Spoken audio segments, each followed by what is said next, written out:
warahmatullahi wabarakatuh. Berjumpa lagi dengan kami kelompok 6 pada mata kuliah pengembangan kognitif anak usia dini yang diampu oleh Ibu dosen pengampu yaitu Ibu Dr. Anda Dorlince Simatupang MPD, Ibu Isa Hidayati SPD MPD, dan Ibu Santa Murni Asih Situmorang SE MPD.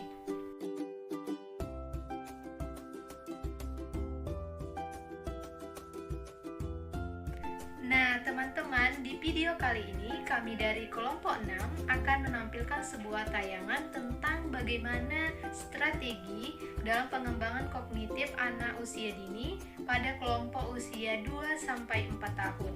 Yuk, langsung saja kita simak bagaimana sih rancangan strategi pengembangan kognitif anak usia 2-4 tahun. Terima kasih.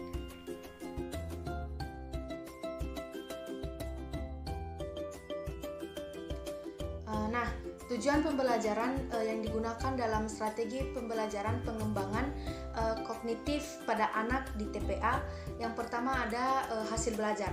Nah, pada hasil belajar ini di mana anak menggunakan konsep banyak dan sedikit. Lalu ada yang kedua yaitu indikator. Dalam indikator di mana anak menggunakan konsep banyak dan sedikit. Lalu ada pula pendekatan pembelajaran dalam rancangan strategi pembelajaran pengembangan kognitif anak di TPA yang digunakan oleh kelompok, yaitu pendekatan tematik integratif. Di mana pada pendekatan tematik integratif ini terdiri atas tema lingkunganku, kemudian ada subtema benda di sekitar, lalu subtema benda di ruang makan.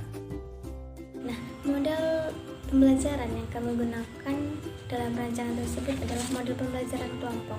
Dalam model pembelajaran kelompok, aktivitas permainan yang dimainkan oleh anak akan dilakukan secara berkelompok pula. Nah, dalam kegiatan menghitung benda menggunakan papan hitung benda, pada aktivitas ini juga dilakukan secara berkelompok. Jadi, anak-anak akan dibentuk menjadi beberapa kelompok, lalu kemudian melakukan aktivitas permainan yang telah disediakan.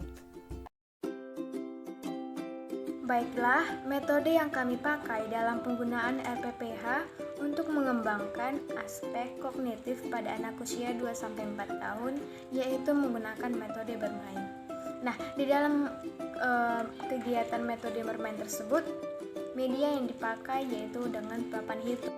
Nah, setelah kita menentukan model pembelajaran yang kita gunakan, pendekatan, serta metode yang kita pilih, selanjutnya kita harus menentukan ataupun memilih media pembelajaran apa yang tepat digunakan dalam aktivitas pengembangan kognitif anak usia 2-4 tahun ini. Nah, di video kali ini, kelompok telah menyediakan sebuah media pembelajaran yang diharapkan mampu mengembangkan aspek kognitif anak usia 2-4 tahun. Papan hitung benda ini merupakan sebuah media pembelajaran yang terbuat dari kardus bekas, lalu kemudian dilapisi dengan origami berwarna dan juga disediakan stik es krim yang dilapisi dengan gambar-gambar. Gambar-gambar yang digunakan adalah gambar-gambar yang berhubungan dengan tema kegiatan kita kali ini, yaitu tema lingkunganku, dan kemudian subtemanya adalah benda di lingkungan sekitar, serta subtemanya adalah benda di ruang makan. Nah, karena subtema kita yang kita gunakan adalah benda di ruang makan, maka benda-benda ataupun gambar-gambar benda yang akan digunakan di stik ataupun di papan kantong hitung benda tadi adalah benda-benda yang berhubungan dengan alat yang digunakan untuk makan, misalnya piring, gelas, dan juga sendok. Semua, kami di sini akan belajar papan hitung, mana di sini ada gambar alat-alat makan, piring, cangkir, dan sendok. Ini adalah piring dan ini adalah cangkir. Oke, piring masukkan kemana, Paro? Oke, masuk karo. Masukkan ke sini piring. Betul. Oke, satu lagi. Nah, ini apa, Dul? Cangkir. Masukkan di mana? Sini aja masukkan. Oke.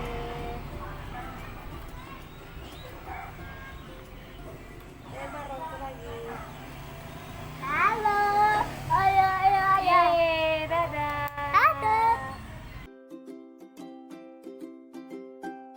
Kemudian evaluasi yang akan digunakan dalam rancangan RPPH tersebut adalah menggunakan dua penilaian.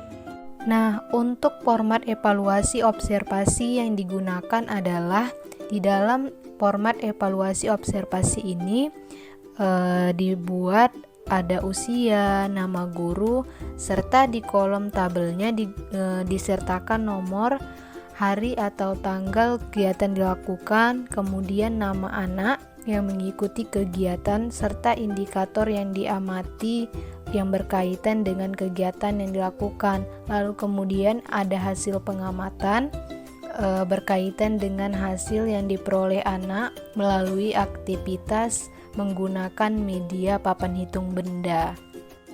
Untuk format evaluasi catatan anekdot, kelompok menyertakan di format evaluasi catatan anekdot ini ada usia, kemudian tanggal, serta nama guru. Nah, untuk di tabelnya sendiri, di dalam format evaluasi catatan anekdot ini disertakan nama anak, tempat, waktu, serta peristiwa atau perilaku apa yang penting yang perlu dicatat ketika anak melakukan aktivitas bermain menggunakan papan hitung benda. Nah, teman-teman, itulah tadi mengenai strategi pengembangan kognitif anak usia 2-4 tahun. Kita bisa memulainya dengan cara menentukan terlebih dahulu tujuan pembelajaran yang kita lakukan, lalu kemudian kita menentukan model pembelajaran apa yang akan kita gunakan, pendekatan apa yang kita gunakan berkaitan dengan tema, subtema, dan juga sub-subtema. Lalu kemudian metode apa yang akan kita pilih, dan yang terpenting adalah media pembelajaran apa yang akan kita gunakan. Jangan sampai media pembelajaran itu tidak sesuai. Misalnya kita ingin mengembangkan aspek kognitif, maka carilah atau pilihlah media pembelajaran yang tepat untuk mengembangkan aspek kognitif anak usia dini. Lalu kemudian setelah menentukan media pembelajaran, tentunya yang akan kita lakukan adalah menentukan evaluasinya, evaluasi dari kegiatan yang kita lakukan nih. Nah, evaluasi yang akan kita lakukan dan yang kita pilih itu harus kita sesuaikan dengan kegiatan yang telah kita lakukan, agar kiranya kegiatan dan juga proses evaluasi itu bisa saling berkesinambungan untuk mencapai hasil pembelajaran yang optimal yang berkaitan dengan pengembangan aspek kognitif anak usia 2-4 tahun. Nah, kami ucapkan terima kasih telah menyaksikan. Semoga video kali ini bermanfaat untuk kita semua. Sekali lagi kami ucapkan terima kasih. Salam sahabat PAUD, sehat, cerdas, ceria.